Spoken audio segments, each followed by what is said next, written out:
തുർക്കിയിലേക്കുള്ള വിമാനയാത്ര നിർത്തിവെക്കുന്നതായി Oman air.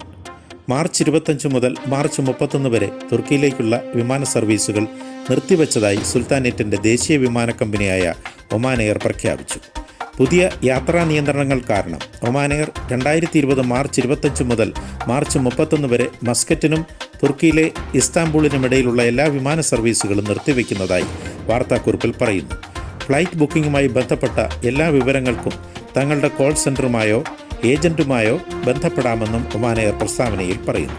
ഫ്ലൈറ്റിൻ്റെ പ്രവർത്തനങ്ങളെക്കുറിച്ചുള്ള കൂടുതൽ വിവരങ്ങൾക്ക് തങ്ങളുടെ വെബ്സൈറ്റും ഔദ്യോഗിക മീഡിയ ചാനലുകളും പരിശോധിക്കുന്നതിനായി ഒമാൻ എയർ അഭ്യർത്ഥിച്ചു.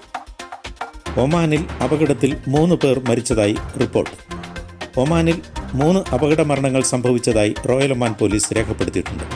അവരിൽ ഒരു ഒമാനി പൗരനും മറ്റ് 2 പേർ ഏഷ്യൻ പൗരന്മാരായ പ്രവാസികളുമാണ്.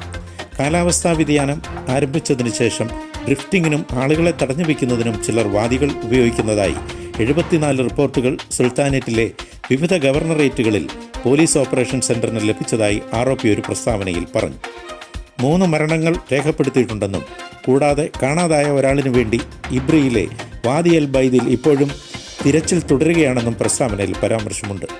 സിനാവിലെ വിലായത്തിൽ പോലീസ് 2 രക്ഷാപ്രവർത്തനങ്ങൾ കൂടി നടത്തിയിട്ടുണ്ടെന്നും മഴക്കാലത്ത് വാദികൾ കുറുകെ കിടക്കുന്നത് അപകടകരമാണെന്നും ROPയുടെ സുരക്ഷാ നിർദ്ദേശങ്ങൾ പാലിക്കണമെന്നും എല്ലാവരോടും പ്രത്യേകം അഭ്യർത്ഥിച്ചിട്ടുണ്ട്. അൽ ഷർക്കിയ നോർത്ത് ഗവർണറേറ്റിൽ ആരോഗ്യ പ്രശ്നങ്ങളാൽ ബുദ്ധിമുട്ടിയ ഒരു സ്ത്രീ രോഗിയെ വൈദ്യസഹായം ലഭിക്കുന്നതിന് റോയൽ ഒമാൻ പോലീസിൻ്റെ സഹായത്താൽ ആശുപത്രിയിലെത്തിക്കാൻ സാധിച്ചു.